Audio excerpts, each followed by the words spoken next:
What comes to mind when I say the word marriage? Is it rings, roses, or romance? Maybe you're thinking chaos, conflict, and challenges. Well, if we were to believe social media, marriage is nothing but romantic getaways, perfectly timed selfies, and breakfast in bed every Sunday morning with a romantic piece of music playing in the background. Then you look away from your phone and back to the reality of a pile of dirty laundry staring back at you, dishes that never seem to make their way into the dishwasher, and the soundtrack, screaming kids looking for their missing jumpers or socks. And you sit there wondering, how come the people in the internet are living life, they're living their best lives, whilst you are stuck here, dealt the wrong set of cards? Which reminds me of a metaphor, that marriage is like a deck of cards.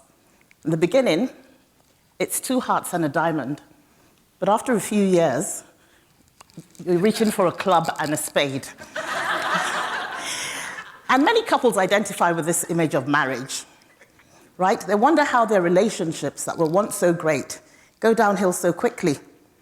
And I'm going to narrow it down to one thing, and that is the lack of information on how we make our relationships work and how we're filling that knowledge gap. Well, this became apparent to me several years ago when my life took a dramatic turn. My marriage broke down, and on the same day, my job was hanging in the balance. I was left reeling, feeling vulnerable and exposed, angry and scared, with 2 young children and no idea of how I was going to cope. And I had to scramble around frantically looking for anything, any information that would help me get myself back on track. And it was during that research that I realized that I had a huge knowledge gap. I hadn't been blindsided, I was underinformed. I'd been handed a marriage, but no manual on how to make my relationship work, how to navigate the complexities of marriage. And when I got married, there was no social media. The images that I held about romance and marriage had been informed by the popular culture of the day. And that was romantic novels and rom-coms, and even when I was younger, fairy tales. So I had no information, but I had thought that when I got married, my husband and I would waltz off into the sunset to live our happily ever after. And when things didn't pan out that way, there was disappointment. However, I was lucky that during that research, I was able to find the information that I needed to help me get my marriage back on track. And we've been together now for 27 years. So, you may ask, why should there be a knowledge gap when it comes to marriage? After all, it's an age-old institution. It's been around for so many years. Well, of course, marriage expectations have evolved over the years, but historically, those gaps would have been filled by the family, the wider family, and community. Because you see, marriage was a socio-economic contract. It was a means of survival, and so much rested on it. And you'd find in communities all around the world, for example, in Nigeria, I'll give that as an example, marriage was about procreation. It was a means of establishing one's finances. And even for the wealthier people, marriage was about forging those links that will reinforce their wealth, their social status, their influence, and their political power. And many people in many communities across the world, the spousal roles were very clear-cut, right? The woman would usually be the homemaker. Sometimes they had to work to support their families, but the man would be the main breadwinner. And when they raised their children, they raised them to assume those roles. So it's easy to see why there was no knowledge gap, because the message was pretty clear. Everyone knew what the rules were, and the couples knew what their roles and responsibilities were. So fast forward to today, and marriage remains the cornerstone of our global communities. However, it's gone through major transformations. So today, it's widely based on personal choice, right? Transcending race, religion, gender, culture, with minimum barriers to entry or exit. However, one then wonders why, with so much freedom to choose who we love, how come 40 to 50% of marriages are still ending in divorce in several countries around the world. There are many reasons. Traditional roles have changed and marriage expectations have evolved. However, all roads keep leading back to the fact that today relationships lack a clear roadmap on how they're meant to function.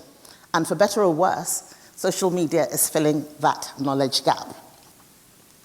And it's especially for the digital natives. And who are those? Those are the younger generation who have been born and raised during the digital age.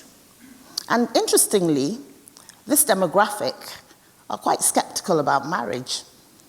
They don't see the relevance. However, they are still interested in forging romantic relationships.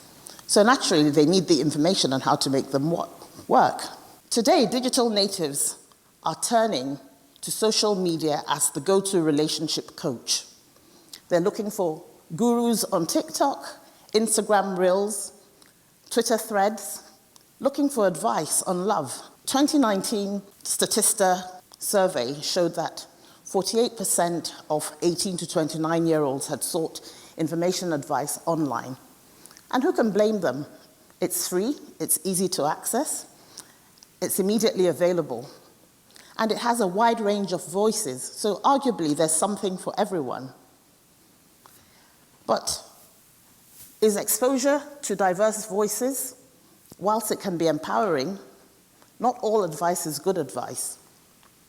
And what you find on social media is that it's a mixed bag of helpful insights, harmful ideologies, and viral oversimplifications. In fact, it's an algorithm-driven echo chamber.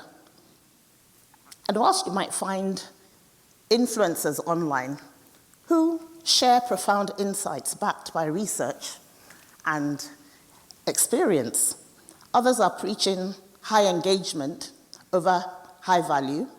They're preaching drama over depth and clickbait over credibility. And the results? Relationship standards are being repackaged into viral sound bites. And it's causing a lot of confusion. People don't really know what to expect anymore. According to the Gottman Institute, overexposure to social media is causing a lot of jealousy in relationships and dissatisfaction as well.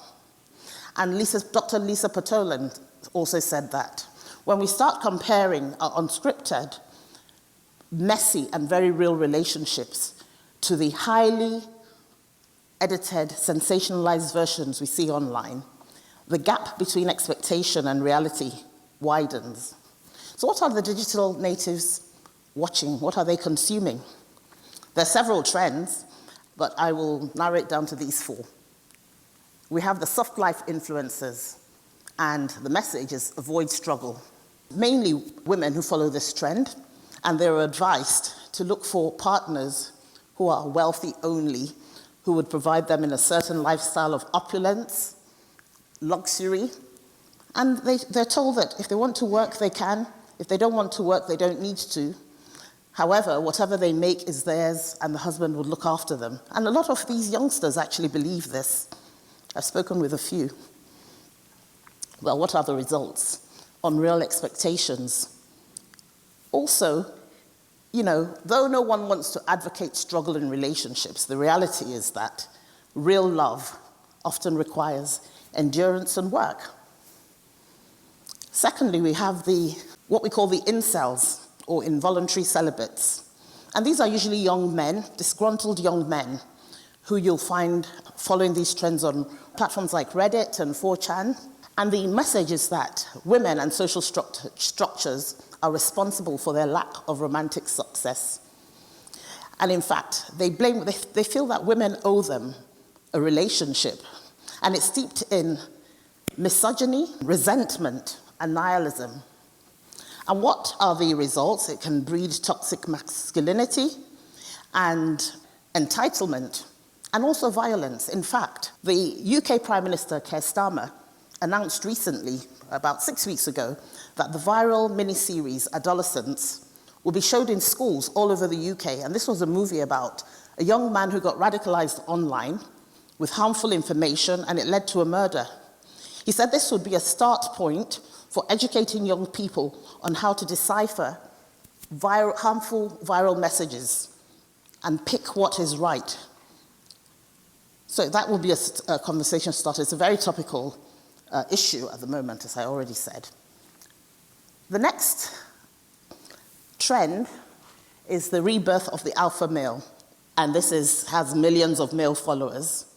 There's so many influencers, some well-known, who we won't mention here, but the message is that a man has to be dominant, he has to be high-earning and emotionally stoic in order to be successful and attract all the women he wants. And it usually promotes hypermasculinity and patriarchal gender roles. And it dismisses men who show any form of vulnerability or emotions as feminine and weak. And what are the results? It encourages toxic masculinity, encourages emotional repression, and a lot of people report that such men are coercive controllers in relationships. Finally, we will look at situationships and fear of labels. And it's exactly as it sounds. The message, keep it non-committal, casual, with no labels, right? And this actually is steeped in fear of vulnerability, fear to take on responsibility, keep your options open. And what are the results? Confusion, frustration, and emotional burnout. So you can see what sort of trends these youngsters are following. And they're lapping this up in their millions every single day. And these messages oversimplify human complexity, replacing healthy, nuanced conversations about relationships with all or nothing ultimatums. With rhetoric like, if they don't post you on social media, it means they're cheating. Promoting the idea that a social media post equates to reality. There is the flip side. Social media actually could be a force for good. It can link people with licensed professionals, healthy relationship conversations, and real-life inspirational stories. For example, the Facebook page, Female in Nigeria, is a 1.7 million strong group that encourages women to share their stories, of their relationship stories, and how they have overcome hardship. And this encourages other people who log onto that page that there is light at the end of the tunnel and they can overcome whatever situation they're going through. So social media can be a force for good. But we have to know how to use it wisely. How do we find real wisdom in this digital minefield? Well, the first thing we can do is follow the right voices.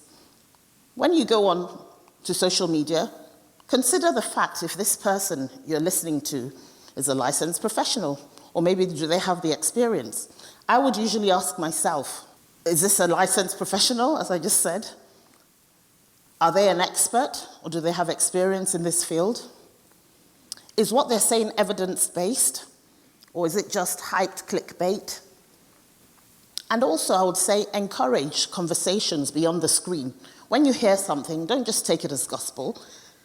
Get with your trusted friends or experienced friends, if you have access to a coach, and discuss it. Does it make sense? Is it plausible? How do we then safeguard ourselves in a digital age where information overflows? Couples, use social media as a relationship conversation starter and not a relationship blueprint. Parents, talk to your children about healthy relationships before the internet does so. Platforms, consider providing verified badges to professionals, and also maybe consider telling those professionals or encouraging them to partner with influencers so that the advice they give is well-rounded. And for everyone else, be aware of what you consume. Don't just take anything as gospel. Question, how does it make you feel? How does it make your partner feel? What effect does it have on your relationship? Remember that social media is here to stay, and it's going to continue to fill in the knowledge gaps of our relationships. And it's up to us to question what we consume. Remember that love is not an algorithm, it's a lived experience. And you must always swipe left on misinformation and swipe right on wisdom. Thank you.